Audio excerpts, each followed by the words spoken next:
What is up, wrestling fans? Welcome to another Pay-Per-Viewpoint edition of the Smark Out Moment Smack Talk podcast. I'm your host, as always, Tony Mango. Joining me on the panel is the regular panel. We've got Callum Wiggins.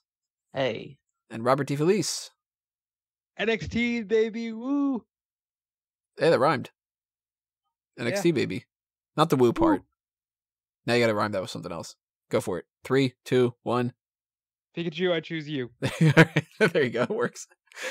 Yes, we are talking about NXT TAKEOVER Brooklyn 4 for this edition. We're splitting up the pay-per-view points. Normally we try to do both at the same time, and it takes goddamn forever. So we're going to do NXT talk today. Tomorrow we're going to hit you with NXT. Yeah, tomorrow we're going to hit you with NXT. Tomorrow we're going to hit you with the SummerSlam talk. That's going to be a much longer one. Only 5 matches on TakeOver to talk about, as opposed to like 14 or something like that on SummerSlam. TakeOver is pretty much all set up. It's been set up for a while because of the tapings. Although there is one element to it that we don't know what they're going to do. And we'll talk about that when it comes to it. So for reference, we're recording this at 5 o'clock on Wednesday. NXT hasn't happened yet, and they might change something. And if they do, that's why it's going to be a little bit different from our predictions and such. Well, what are you expecting? Well, it's mostly with the main event. So we'll get to that when we get to it. First thing I want to talk about, though, on this 5-match card is actually not the matches themselves. It's the time change, because this time around, we are not having a 7:30 pre-show and an 8 o'clock start time. We're having 6 o'clock start show for the pre-show, and the main show is going to start at 7. What do you guys think about this? We had an extra half an hour of a pre-show, and we're starting an hour earlier. Well, I think that means that they want to really push to 3-hour takeovers instead of 2. And I think they want to start treating NXT more like the main roster, because they may potentially be moving to network television, not cable television, next year. John, what are you thinking? I mean, it doesn't really affect me too much because it's always very early in the morning anyway from where I'm watching. But I guess I mainly feel sorry for people that are watching like any WWE show on the West Coast, that they're pushing the times back further, because it means you have to devote so much of a Saturday afternoon to watching wrestling at their side of things, rather than, I don't know, being outside in the sunshine. They have to sit in a room and actually watch this stuff, like if they want to watch it live.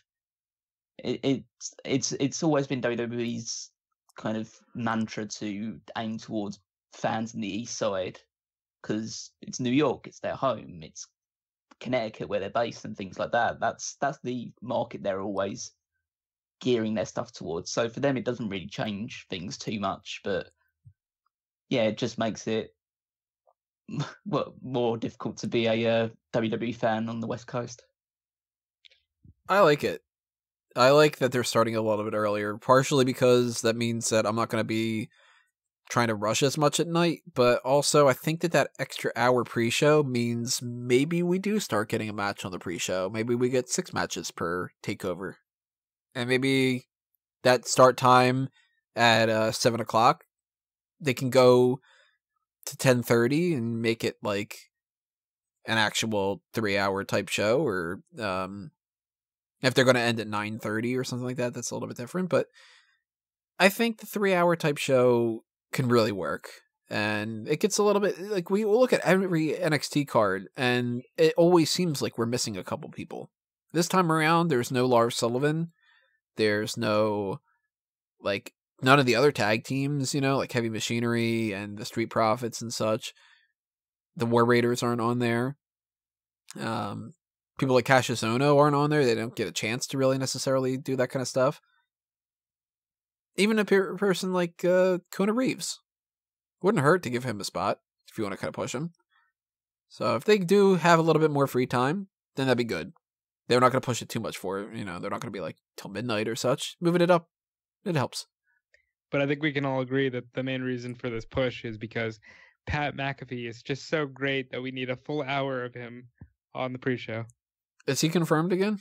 I don't actually know, but he's been there for the last 2 and he's been hysterical. Maybe they might actually confirm that tonight. I don't know. With the card itself, though, that we do have, it's going to take up the 2.5, 3 hours, 3.5, whatever the case may be. The one non-title match that's going on is EC3 versus the Velveteen Dream.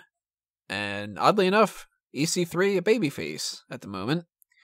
Velveteen Dream kind of like a babyface to the crowd, but kind of not necessarily a babyface. It's sort of a weird situation, but hey, it works.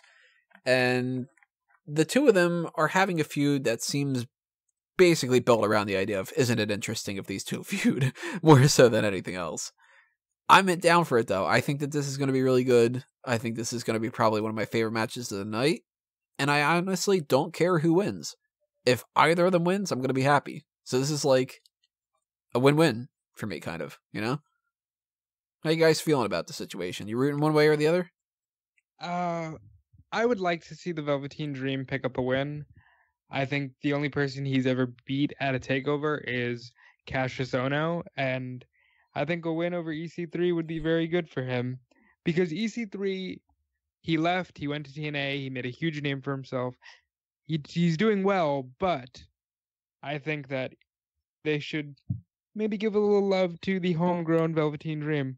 And I want to see him pick up the win here. I also don't agree with him being the heel. I think, if anything, because he's the NXT stalwart, he should be the babyface and EC3 be the heel. I could see that. I quite like the dynamic they're going with.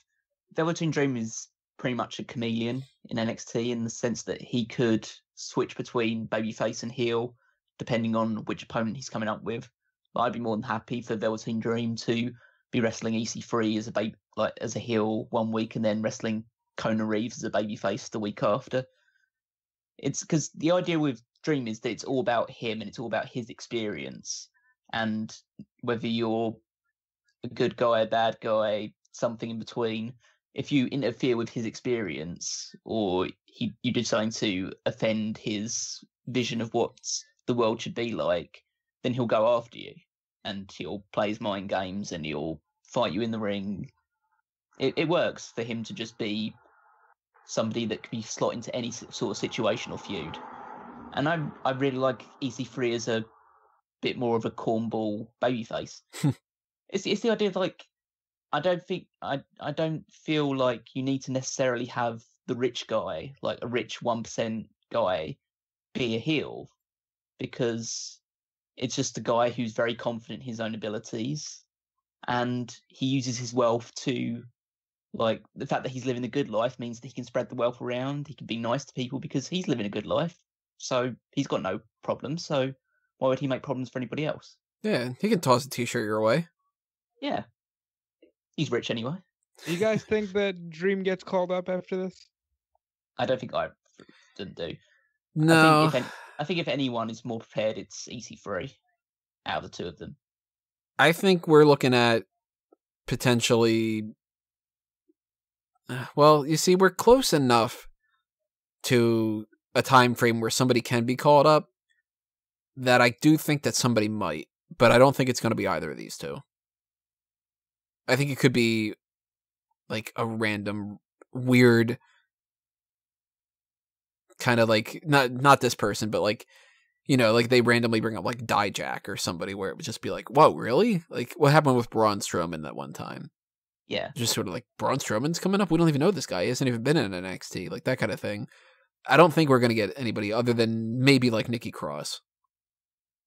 Well, I don't want to see Dream get called up ever, but I just feel like he's the kind of person that they might think. I'm feeling that way about a lot of people. For SmackDown. Oh yeah, there's pretty much everybody on the card I feel that way about. Yeah, I've heard a lot of. Well, obviously they've been doing this match on house shows in order to get prepared, and I've heard some reports saying that the matches are really good, which I'm actually surprised about because Dream has always been not hit and miss, because on takeovers he usually scores really big, but he needs to be with the right opponent, somebody like an Aleister Black or Ricochet, who's a real like ring general, is like more suiting to his style, so his lack of experience is usually covered a lot more. EC3 has never been. I mean, he had very good matches in Impact Wrestling, but he's never been like considered at their level. He's more of a traditional, almost like a territorial-based wrestler. But I think that's great because both of these guys kind of bring that style, and this could be something new for the NXT brand. You know, maybe it comes off like a 2018 version of Macho Man versus Ted DiBiase. You know, we don't see enough of that. Oh yeah, it could be. And if reports are true, then that's definitely what this will be.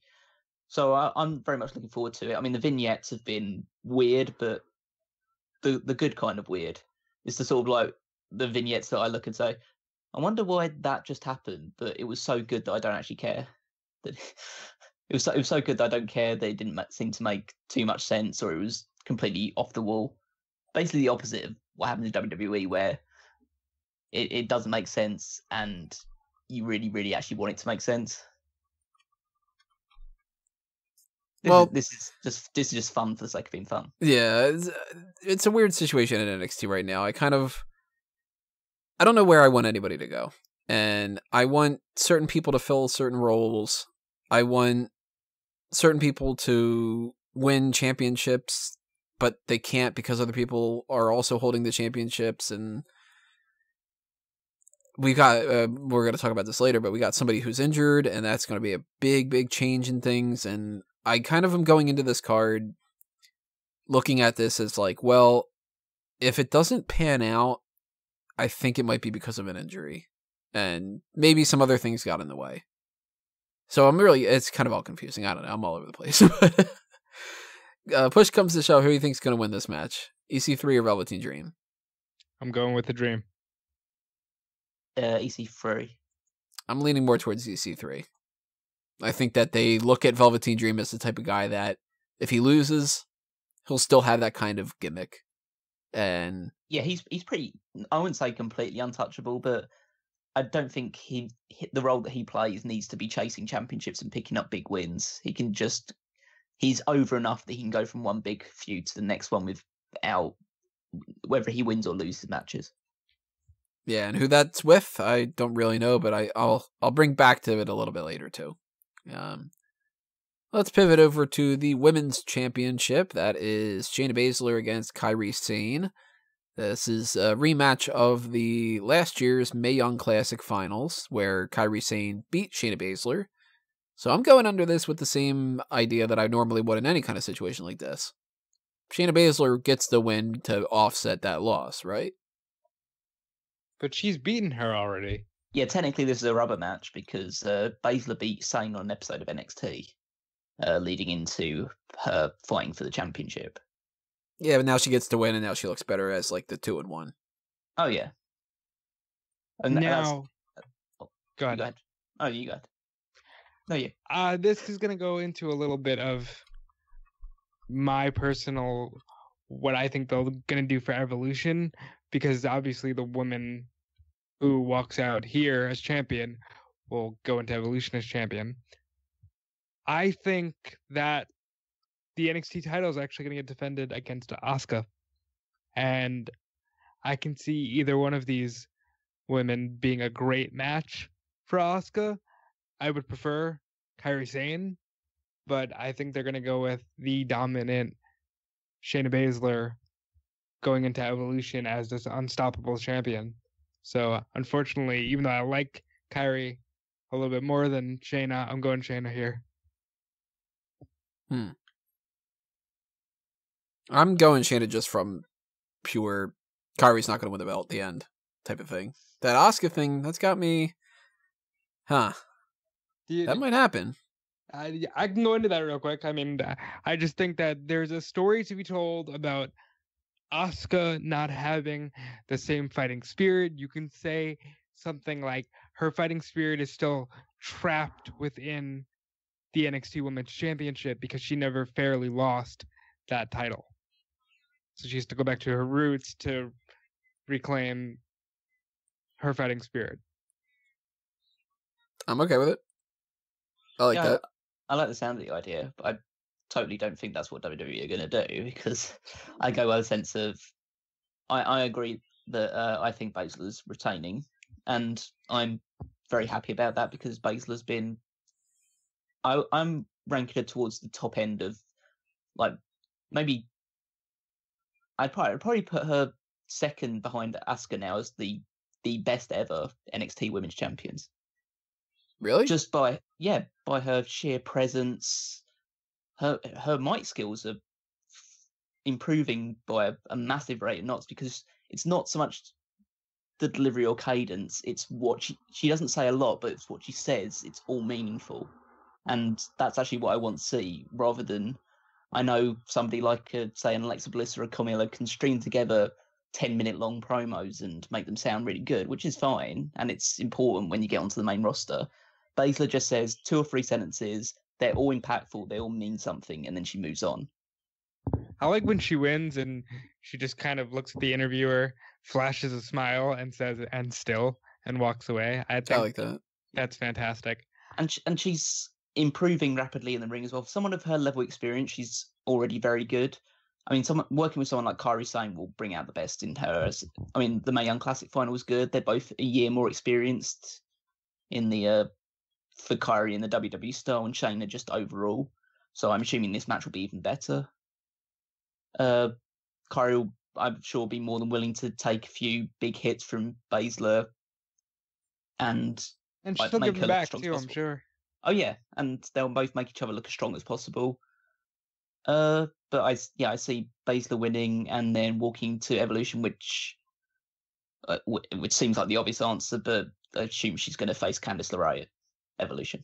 So I'm going to say this a couple more times for the tag and the NXT title.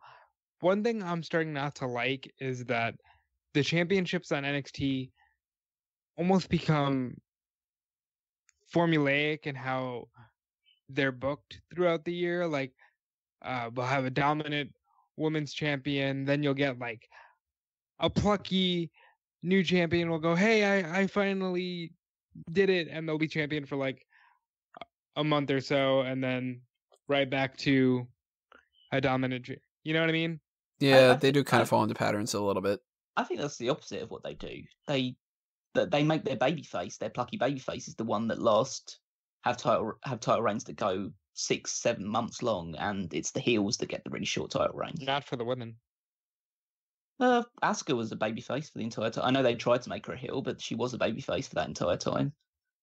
It's only Baszler, I mean, Charlotte and then Baszler. I mean, Sasha Banks is the shortest reigning women's champion. Gosh, they never let her hold on to anything too long, did they? No, but it's a case of like, I think NXT does well by their champions in that they give them, they set the norm as champions have long reigns. So when you have a short reign, it's a bit more of a shock, which is the way it should be, rather than, oh my god, they've actually given this guy a title reign for 200, 300 days or whatever. That should be the norm. Your champion should be a big deal for a long time, because they're supposedly the big star. And I think with Baszler holding the title for as long as she has, I think there's still a lot of legs in the title reign. I think there's still a lot of people that she can face. I mean, there's the winner of the Mae Young Classic, whoever that may be, any other people from the Mae Young Classic that decide to sign on and develop a little bit further. There's still unresolved stuff with Dakota Kai. There's still Candice LeRae. There's Bianca Belair. There's a lot of people that she could face the championship down the line. Well, I don't really love the whole Shayna Baszler title reign being like dominant again, because I just got over the Asuka thing. But at the same time, I'm also kind of looking at it as an inevitability. Like, as soon as Shayna Baszler got onto the roster, I was like, all right, she's winning the title. She's holding it for at least a couple of months. And I'm assuming she loses it to like a Candice LeRae, and I can wait a little bit for it because I'm not sick and tired of it yet. Like, they're not making Shayna Baszler the one and only story going on right now. And when she does her promos, like you mentioned before, the little like "and still," that's good enough. And she doesn't need to be there every week. She might, on a 4 or 5 week taping type thing, she might be on 2 segments. That's good enough. I don't really need anything more than that. And she's not like my favorite champion ever, but hey, I'd take her over giving the belt to like Aaliyah You know, I don't think anybody wants Aaliyah to have That's any setting the bar title. pretty low. It was the lowest person I could think of on the totem pole for NXT. It's like saying, yeah, I'd rather eat like this fantastic ribeye steak than garbage that I just found on the street. Well, I would.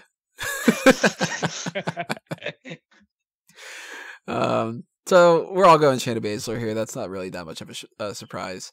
Yeah. Here's one that we might go a little bit different on, though. Adam Cole is going to be defending the North American Championship against Ricochet. And I'm of the opinion that I think this is the one and only title that's going to change hands. The one and only? Yeah. Hey, look what you did there. Oh, shit. I didn't plan on that. I was like, yeah, it's the one. Oh, yeah. Okay. I think that, and this is a little bit of a spoiler for the other two matches, I think that we've got all heel champions right now. And even though the main event might be a little bit different, and we'll get to that when we get to that, I think that if anybody does end up losing a title, it makes sense for Adam Cole to be the one, because Ricochet, he's on a roll, he's got a lot of momentum. You want to have a babyface win at some point. I don't think Kairi Sane's going to be the one. Spoiler alert, I don't think Moustache Mountain's winning the title back. I think Ricochet's going to be one of their go-to guys to kind of fill that sort of void. But I can see other people making some other opinions, especially since I went into this going, oh, Adam Cole's definitely not going to win the North American Championship when he did, and you know. Yeah. So I kind of agree with you in that it makes sense for Ricochet to win here and have like the nice baby face moment. But I do see them going into War Games with the Undisputed Era holding the majority of the championships. So I think Adam Cole retains here by some type of nefarious means. And it's going to be, I don't want to overhype this for myself because then I might get disappointed, but I'm looking at this potentially being the match of the weekend.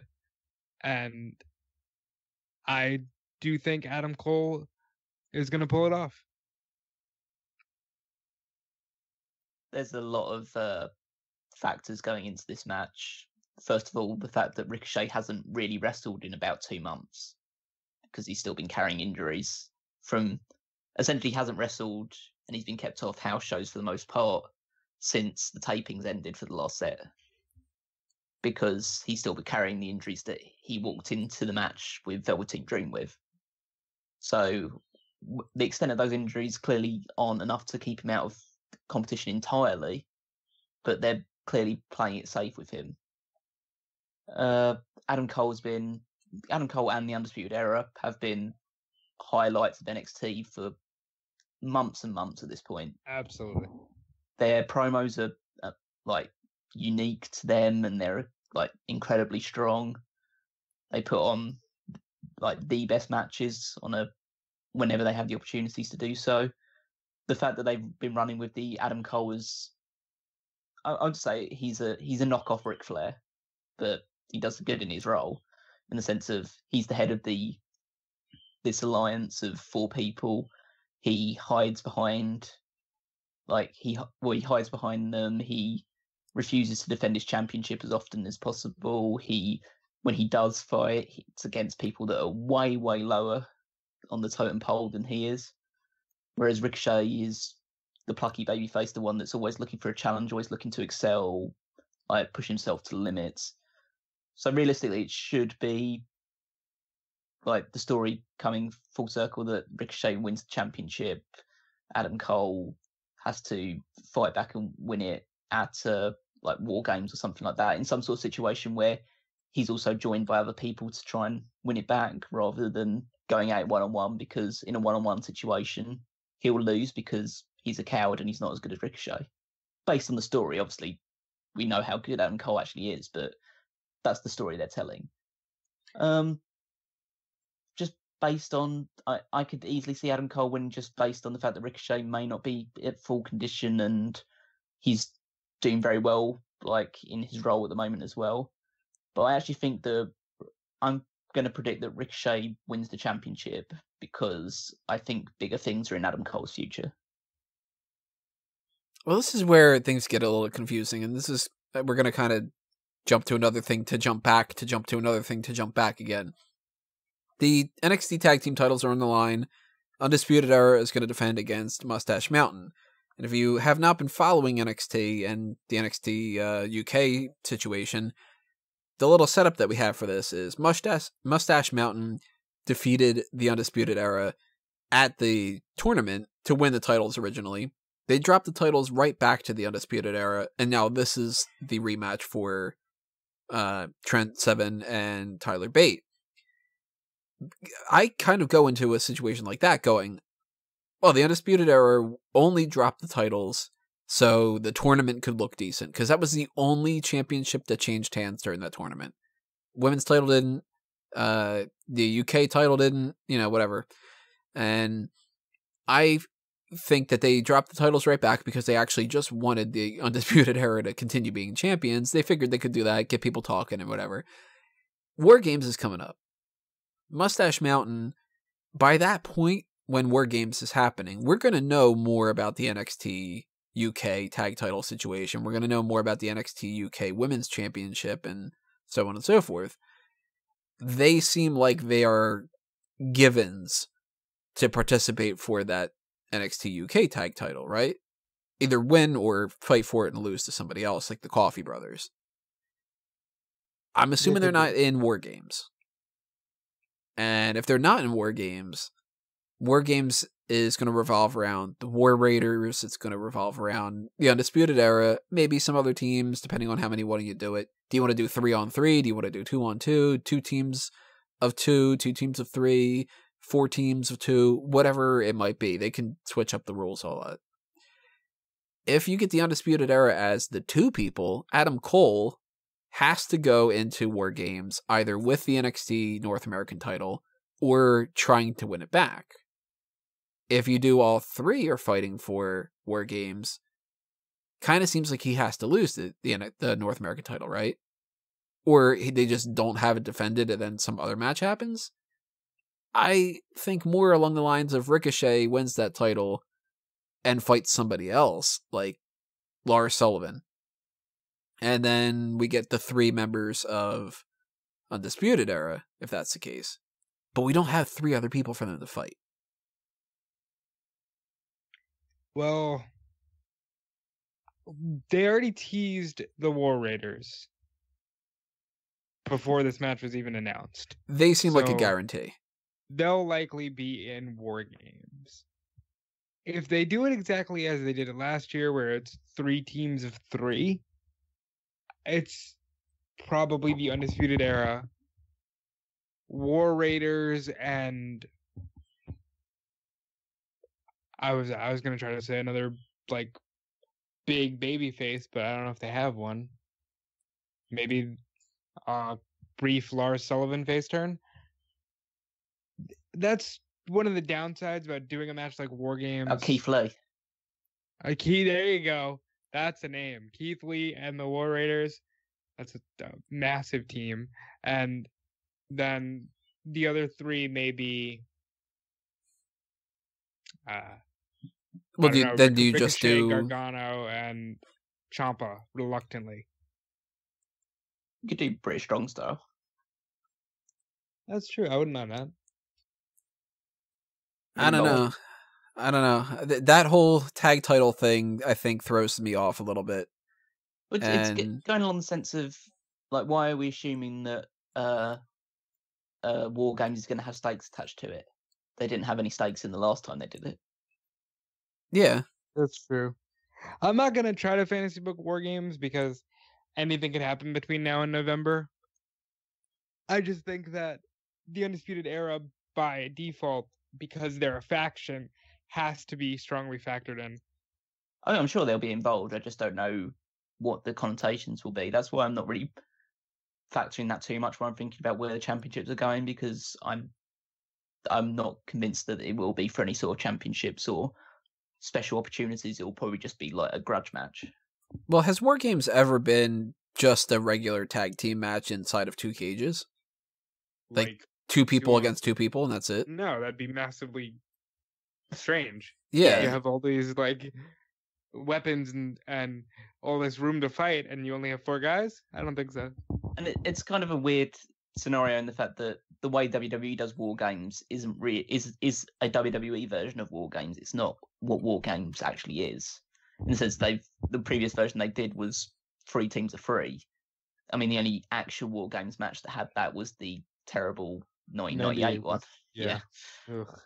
Which is the worst War Games match in history. But WCW it used to be 4-on-4, right? Like it was 2 teams usually of 4. 5-on-5, something along those lines. It used to be just 2 teams. So I last would year, prefer a return to that style because then you just get the whole Undisputed Era in, and well, if Bobby Fish is ready to go, and then you can have on the other side of that, Gargano, Ricochet, and the War Raiders. well, that's where some of this is kind of confusing. If they like the idea of the triple threat like they did last year, that was 3 teams of 3. And we definitely don't have 3 teams of 3 this time around. There's just it's not going to happen unless they pair up people weird. Then we would need the Undisputed Era against War Raiders and Keith Lee, or War Raiders and Ricochet, or whatever the case may be. And then we'd need like the British Strong Style stuff. And then I think that they're going to be just NXT UK and stuff. But we could get, though, the 2 members of Undisputed Era, Kyle O'Reilly and Roderick Strong, against the 2 members of War Raiders against 2 other people, like the Mighty. We could get something like that, or even actually, we could get Undisputed Era times 2 against War Raiders, against Heavy Machinery, against Street Profits. I'm not going Profits, to put too much thought into it because the more we think about it, the sadder I get. So I'm going to let them do their thing, and I'm sure they'll impress me by the time we get to November. I'll just put it out there because the predictions are a time to throw out any suggestions. I think what they want to do with the War Games match is going to determine whether Adam Cole drops the title here or whether Adam Cole defends the title against a different babyface at War Games. And Ricochet, I'm still leaning more towards, but I would not be shocked at all if we get Adam Cole versus EC3 or Adam Cole versus Velveteen Dream at War Games. Just putting it out there. We're all going Undisputed Era retains over Moustache Mountain, right? You don't even want to talk about the match, Tony? You don't want to talk No, about we talked about War Games. How great it's going to be? It's going to be good. It's going to be very good. Yeah, I mean, all the matches on this card are going to be good. That's what's good about it. Yeah. I mean, this is just a sleeper for match of the night, just based on the fact that these 2 teams have not had a bad match against each other. Not even close to a bad match. They've barely had, like, I wouldn't even say they've had a good match against each other. They've all been great matches. And this should be no different. And yeah, I agree that Undisputed Era will most likely retain. I think the short reign of Moustache Mountain was just to get a huge pop from the British crowd, and it worked. And it was good for the moment that it lasted, but it makes more sense for the Undisputed Era to hold the championships long term. At least until War Games. Yeah. But any chances, yeah. I think that we could see the same kind of situation as last year, where it's not necessarily for the titles, then we get the switch over at Phoenix or something like that. But yeah, all matches on this card are going to be good, and that includes the main event, which is going to be Tommaso Ciampa against Johnny Gargano in a last man standing match. Originally, this was going to be a triple threat match that we had talked about as far as like 2 takeovers ago, being like, all right, well, when are they going to do the triple threat? Well, they were going to here, and Aleister Black tore his groin. So that sucks in multiple different ways. And now I don't know where I would be leaning, because I thought, and of course, I don't know, so this is just my theories, I thought that we were going to get the triple threat with Ciampa retaining by pinning Aleister Black. Aleister Black would get pushed aside. Maybe he would even go into the North American title situation. And then we'd get Gargano Ciampa in some kind of situation like the last man standing match that we're getting here at War Games. And that would be when Gargano would win the title. Well, if that was their plan, which it might not have been, if it was, that can't happen anymore. Instead, he has to win the title here, or they need to do something else. It's just the definitive thing. They're not going to do the last man standing match here, and then at War Games do, yeah, well, we have this other stipulation, and for the 4th event in a row, we're going to give you another stipulation. It doesn't seem like that's necessarily going to be the case to me. So, do they put the title on Gargano? Do they put the title on... keep the title on Ciampa and do something like Ciampa versus Aleister Black because he didn't get a chance to fight for the title? Do they do the triple threat next month? Or not next month, in November? I don't know. I have no idea. And this, more than almost any match on this card or SummerSlam, is the match that I'm like totally 50-50 on. Well, I was looking forward to this triple threat, but I'm also so glad we're getting this match because they were even going to have this last man standing last month, but because not last month, but in June, but because they decided to do a last man standing for Styles and Nakamura, they just did another no DQ. It makes so much sense for Gargano to just defeat his demons, win the title at NXT Brooklyn, which is the WrestleMania for NXT, practically. And if they want to do any more with this rivalry, I don't think they need to, but if they want to, they can always have them be the captains of the War Games teams, you know? And I really can't wait for this match. I hope that no shenanigans. You know, I know they were doing something interesting with Gargano maybe being a tweener and not sure what his motives were, but the injury kind of ruined that. And let's just have Johnny Gargano finally win the big one here. I think that's what needs to happen.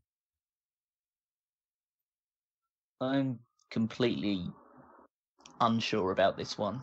This might be the match this year that I'm most unsure about who's actually going to win for any sort of like pay-per-view predictions.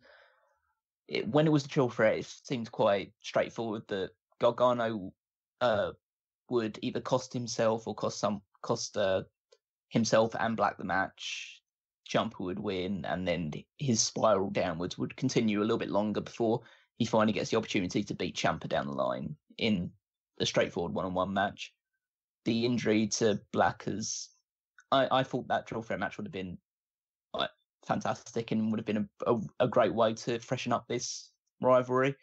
I think having this as a third straight singles match, while it undoubtedly will be great and it has been an amazing feud, I think adding Black in would have freshened it up before they would have had another match down the line. Now they're going to have to accelerate their plans a little bit.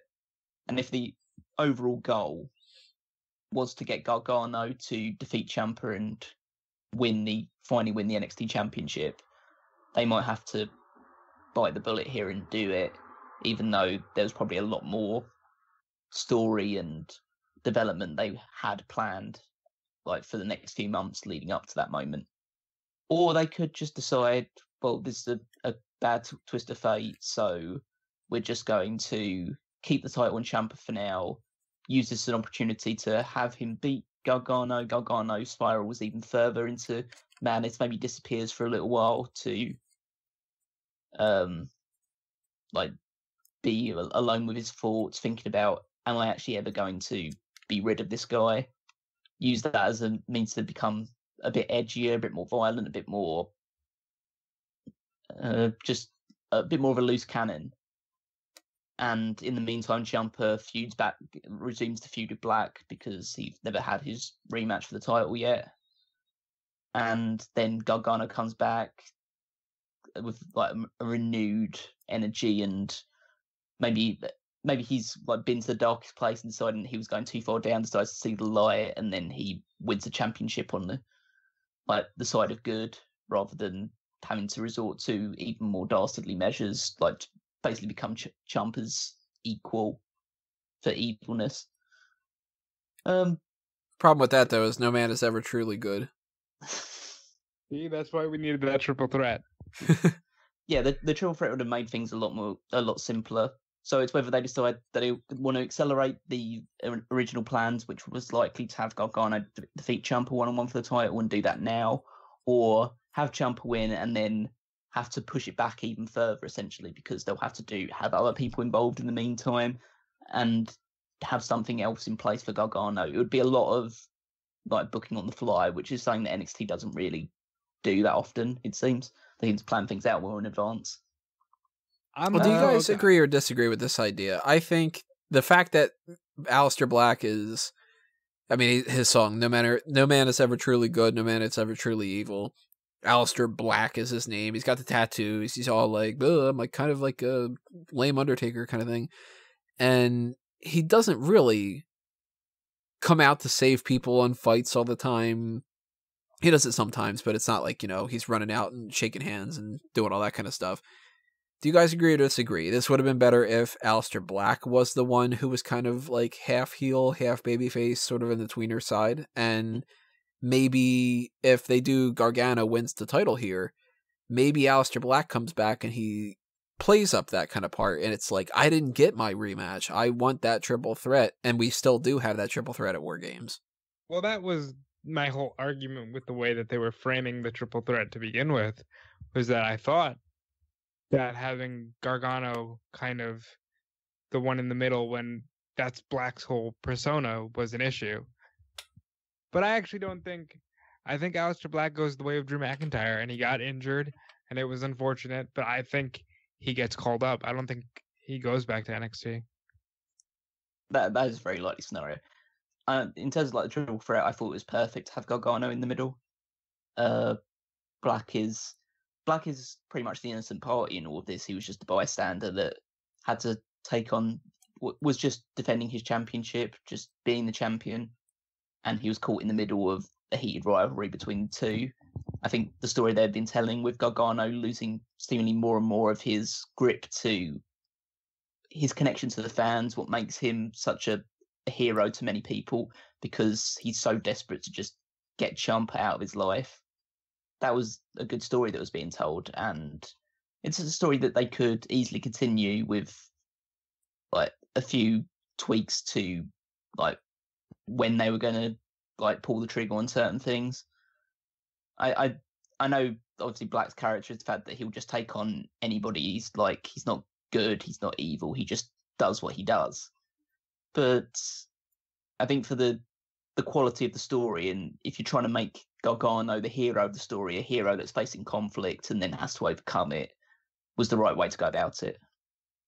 So if you guys had the ability to pick what happens here as opposed to what you think is going to happen, let's go around the horn here. What would you want to happen? Callum, you go first. You were just talking, so why not? Okay.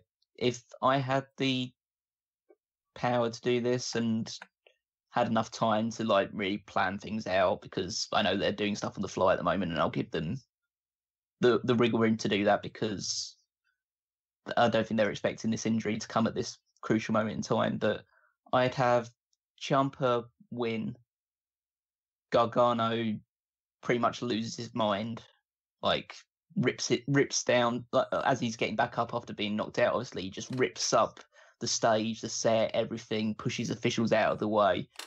He disappears for a while. Ciampa starts defending the championship against like EC3, Aleister Black again, holds on to it for a while, and then you have Gargano come back in time for Phoenix, and you have the title change either there, or you wait until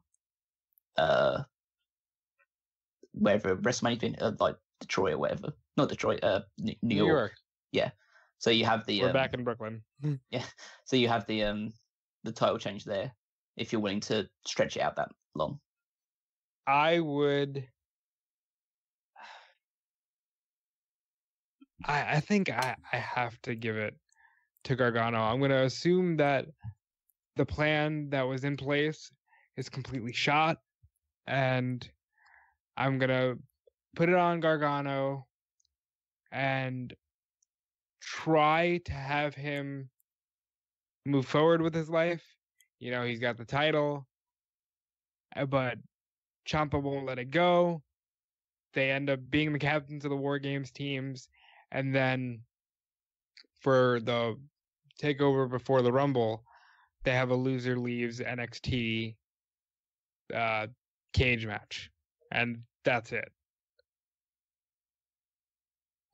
I think I'd probably go, if you told me today I have to book, and I can't go back in time, of course, I'd probably put the belt on Gargano, do the triple threat at War Games, have Gargano retain, Ciampa be the one that says, like, I'm gonna, like, take some time off kind of a thing or something like that. Maybe, I don't know, depending on the situation.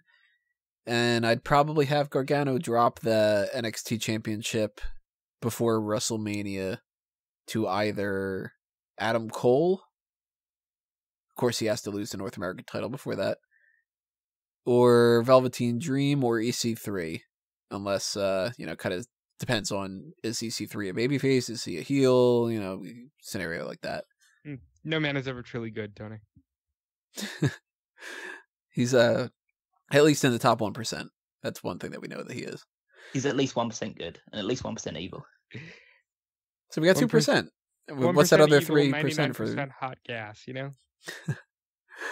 So, I guess if we have to pick who we think is going to win, it's a little bit different. I'm still so 50-50 on this that I can't really tell, but at the very moment, 5:47 on Wednesday, depending on what happens with tonight, they're going to do something with like who attacked Aleister Black. That might change our perception of it. You didn't see that video already? What? The who attacked Aleister Black?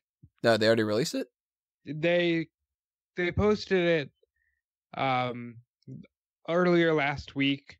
It's kind of like analyzing the video of where he was attacked from all these different viewpoints. It's really good, actually. It's almost like a whodunit or like a Where's Waldo kind of.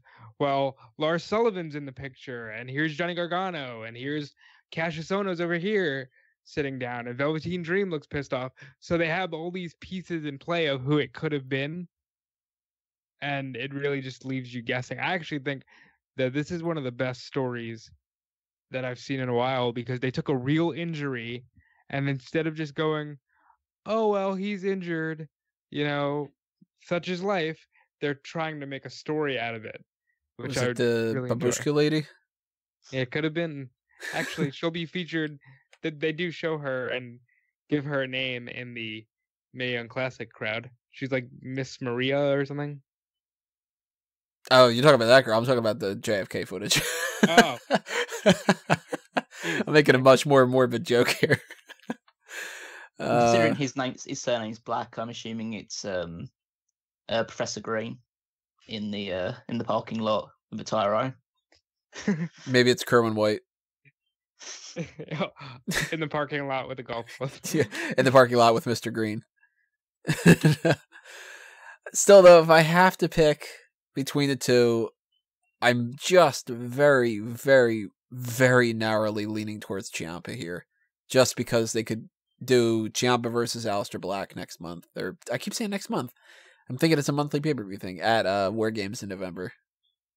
Robert, if you have to pick, who are you going with?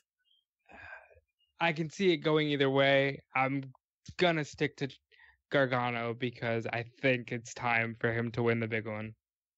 We got 1 for 1. Callum, where are you leaning? For the sake of like a longer term story, because I think there's still a lot of legs to this, I think Ciampa should retain the championship, and that's who I'm going to pick.